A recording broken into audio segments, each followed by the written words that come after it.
በደቡብ አፍሪካ ጆሃንስበርግ ከተማና አካባቢዋ የምትኖሩ ሙስሊም ኢትዮጵያውያን በሙሉ ኩፍርን በዕልም ለመታገል እስላምን የሚኖር ትውልድ ለመፍጠር ፈርቀዳጅ ሆኖ የተቋቋመው አልሂዳያ እስላማዊ ዩኒቨርሲቲ በጉራጌ ዞን ጉመር ወረዳ እየተገነባ ይገኛል። መስጂዱ የሚገነባበት ቦታ ጀግኖቹ ቅድመ አያቶቻችን እነ ዑመር ፋርዳ፣ ኢማም ሙርጀንና የትግል አጋሮቻቸው ሃይማኖታችሁን ቀይሩ አንቀይርም በሚል ምክንያት ብቻ በባለጊዜው ንጉስ መስጂዳቸው ተቃጥሎ ንብረታቸው ተዘርፎ የተሰደዱበትና ኋላም ተደራጅተው ጦርነት ገጥመው በማሸነፍ እስላምን ጠብቀው ለኛ ለልጆቻቸው ያቆዩበት ታሪካዊ ስፍራ በምዕራፍ 1 960 ካሬ ሜትር ላይ ያረፈ መስጂድ ለሁለቱም ጾታዎች 12 መማሪያ ክፍሎች ያሉት መድረሳ ደረጃውን የጠበቀ የኡስታዞች መኖሪያ እንዲሁም ምቹ የሆኑ የወዱ ማድረጊያ ቦታዎች ተገንብተው ከ2 ዓመት በፊት መመረቃቸው ይታወሳል።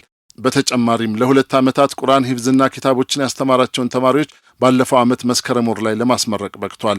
በቀጣይ 2 ዓመታት የሚያስተምራቸውን ተማሪዎች የዕልም ክፍተት ላለባቸው አካባቢዎች ቅድሚያ በመስጠት ከመላው አገሪቱ ክፍል ያሰባሰባቸውን 46 አዳሪ የቁርአን ሂፍዝ ተማሪዎችና ከ300 በላይ ተመላላሽ መደበኛ ተማሪዎች ተቀብሎ ማስተማር ጀምሯል። በምዕራፍ 2 ዩኒቨርሲቲው 2 ህንጻዎች ግንባታ ጀምሮ ስራው በመፋጠን ላይ ይገኛል። በመሆኑም በዚህ ትልቅ አጅር በሚገኝበት በጎ ዓላማ ድጋፍ ለማድረግ የተሰናዳ ታላቅ የዳዋ የገቢ ማሰባሰቢያ ፕሮግራም በከተማችሁ ጆሃንስበርግ ተሰናድቷል። በእለቱም የሚገኙ ምናከብራቸውና ምንወዳቸው ዳኢዎቻችን ኡስታዝ ኑሩ ቱርኪ፣ ኡስታዝ አብዱል መናን ከበደ፣ ኡስታዝ አዩብ ደርባቸው፣ ኡስታዝ ሳልሃዲን መለሰ በአካል ተገኝተው ምሽቱን አብረው ያሳልፋሉ።